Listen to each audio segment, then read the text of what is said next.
All right, strap in everyone, because today we're taking a deep dive that might just rock your world. Oh, are we talking about that research? Yeah, the one that landed in our inbox suggesting reality itself might be, well, not what we think it is. Aha, yeah, the idea that the universe at its most fundamental level might be made of information, not matter. Bits, not bricks, right? Exactly. Wild stuff. Buckle up, because today we're going to explore the possibility that the universe is less like a giant machine. And more like a cosmic computer program. You got it. And our jumping off point is this YouTube video from a Korean channel called Knowledge Repository. I saw that one, catchy title. It translates to something like, recent papers supporting the fact that the essence of this universe was actually data. Definitely grabs your attention. So before we get lost in the quantum weeds, let's start with something a bit more familiar, okay? Back to high school science class. Atoms, remember those? The building blocks of matter. Every time I hear the word atom, I think about those little diagrams with the electrons whizzing around the nucleus. Me too. And it's funny because physicist Richard Feynman was adamant that if we could only pass on one sentence to future generations, it should be, all things are made of atoms. Really? Just that one sentence? Yep. He believed it was the most fundamental truth about our physical world. Atoms were the bedrock of reality. But what if, and here's where things get interesting, what if even atoms are built on something even more fundamental? Okay, I'm intrigued. More fundamental than atoms, you're talking about information. Bingo. And that's where this new research comes in. Hold on, before we go there, to get this, we need to go one level deeper, right? We need to talk about quarks. Quarks. Now, those have always sounded like something straight out of science fiction to me. They are pretty strange. They make up protons and neutrons, the particles inside the atom's nucleus. Right, right. But why are quarks so weird? Here's the thing. They can't exist on their own, ever. They're always bound together by this incredibly strong force. And get this, if you try to pull them apart, you actually end up creating more quarks. Wait, so instead of separating them, you end up with more of them? How does that work? It's like some kind of quantum magic trick, but this bizarre behavior might be a clue that quarks aren't actually tiny solid particles like we used to think. Okay, you're telling me they're not tiny little balls of stuff? Then what are they? Well, this new research from Brookhaven National Laboratory, published in Reports on Progress in Physics, suggests something pretty radical. What if, and hear me out, what if quark are actually patterns of information woven into the fabric of space-time itself? Whoa, okay, slow down. Patterns of information. So not solid little balls, but more like arrangements of data. Yeah, kind of. Think of it like a tapestry, right? We used to think the threads were these solid particles, but now we're starting to realize those threads might actually be made up of something more fundamental, the patterns woven into the fabric. And those patterns, that's information. So it's not the threads themselves, but the arrangement, the code that makes them what they are. You got it. Okay, I'm trying to wrap my head around that. How did those researchers even begin to figure this out? They looked at a property called entropy. It's essentially a measure of disorder or randomness in a system. They calculated the entropy of a system of quarks, but with a twist. They assumed the quarks were entangled. Entangled. Oh boy, now we're getting into some seriously mind-bending stuff. Haha, yeah. Remember, entanglement is like, imagine two coins flipped at the exact same time. One's heads, the other's tails, always. Right. Even if they're miles apart, it's like this instant, invisible connection. That's kind of like entanglement in the quantum world. Particles are linked, influencing each other instantly no matter the distance. Spooky action at a distance, Einstein called it. So these entangled quarks, how does that tie in with them being information? When the researchers calculated the entropy of this entangled quark system, their prediction matched the experimental data perfectly. Spot on.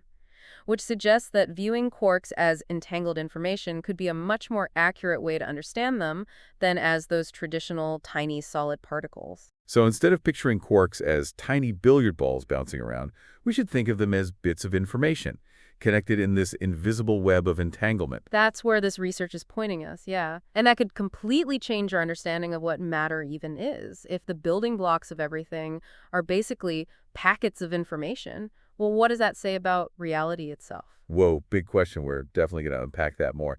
But before we go any further, let's tie this idea of quarks as information back to something I know has always fascinated our listeners. The double slit experiment. The one where particles act like waves passing through two slits at the same time? Ah, the classic. Yeah, it makes zero sense if you think about particles as solid objects. Right, like how can something be in two places at once? But this information perspective, how does that help us understand it? Well, think about it. If those particles are actually entangled information, they haven't interacted with the environment yet, so their position isn't truly set. They're still in a state of possibility, like a wave of potential.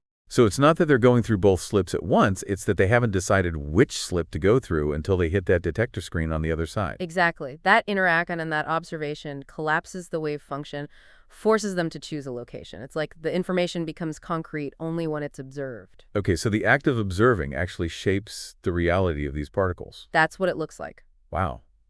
It really makes you rethink what we even mean by reality. It really does. And we're just scratching the surface here. There's another phenomenon, a really wild one, that this information perspective might help us understand. But we'll save that for the next part of our deep dive. You're killing me. All right, everyone, stay tuned because in part 2, we're going to explore even more mind-blowing stuff. All right, welcome back to the deep dive. We're picking up where we left off, exploring this mind-blowing idea that the universe might be more like a giant quantum computer than, well, a bunch of solid stuff just hanging out. It definitely challenges our everyday intuition about what reality is, doesn't it? No kidding. Last time we were talking about how observation seems to shape the reality of particles, like in that famous double-slit experiment. Right. And that leads us to another concept that's closely tied to entanglement. Quantum superposition. Superposition. Ooh, isn't that the one with Schrodinger's cat? The cat that's both alive and dead? The very same. It's a thought experiment that really gets at the heart of how strange the quantum world is.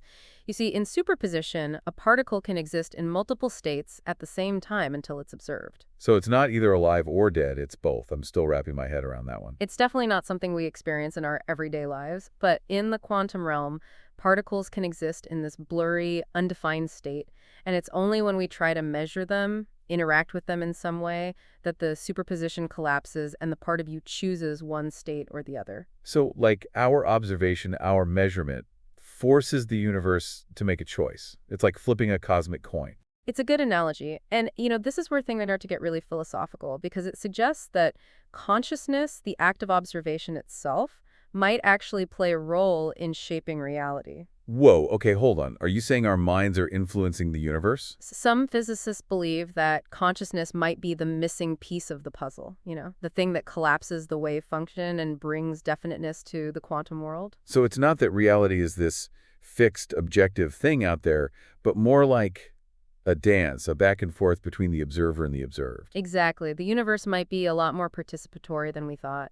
And it's not just about particles either. Remember how we were talking about space-time possibly being fundamentally entangled? It's like the very fabric of reality is woven together at the deepest level. That makes me think of that saying, we are all connected.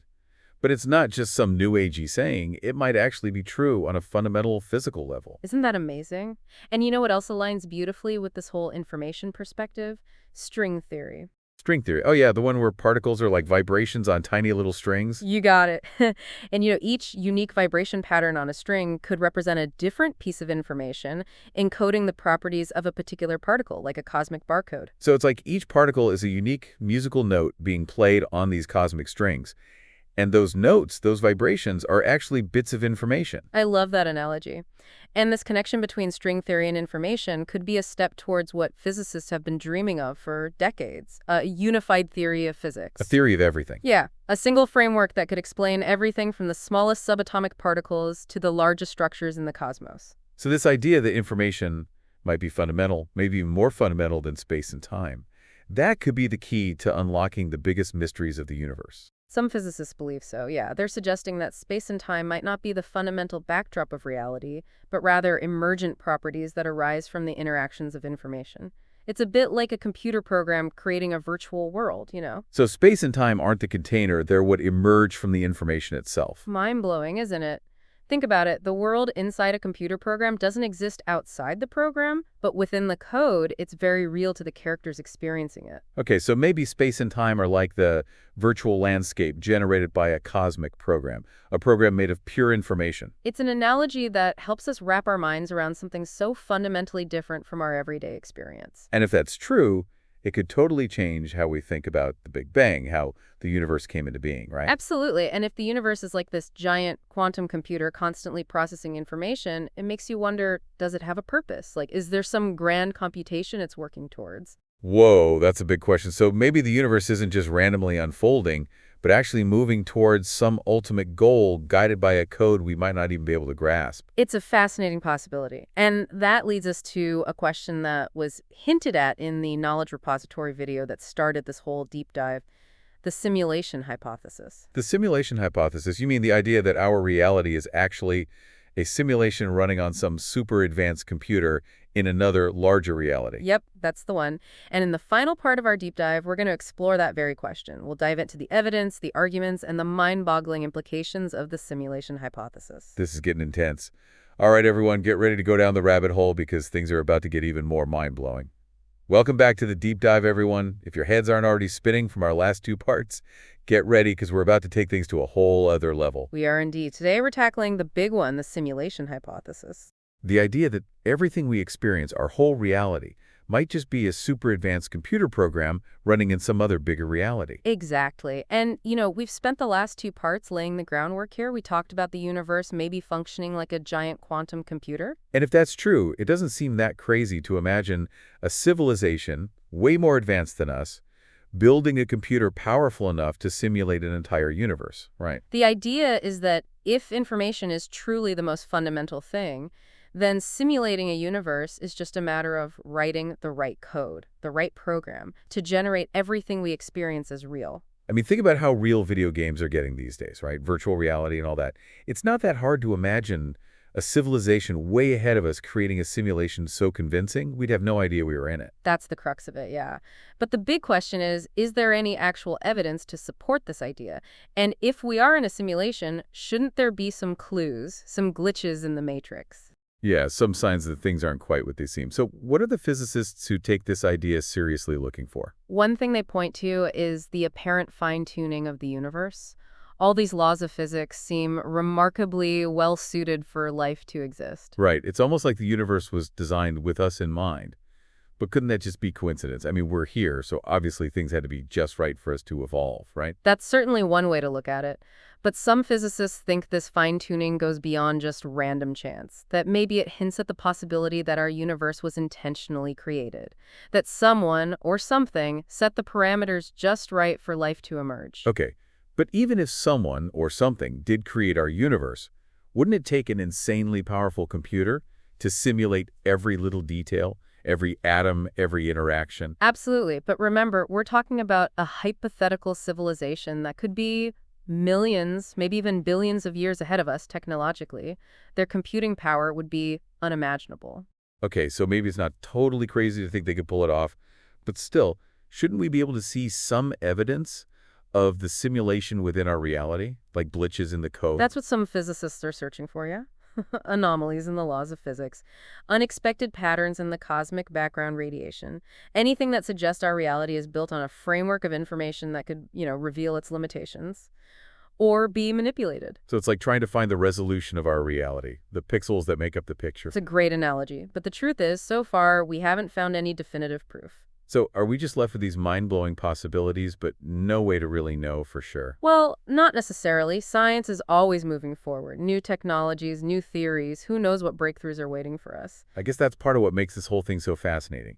Even if we never get a definitive answer, the very act of considering these possibilities that we might be living in a simulation, it forces you to rethink everything you thought you knew about reality.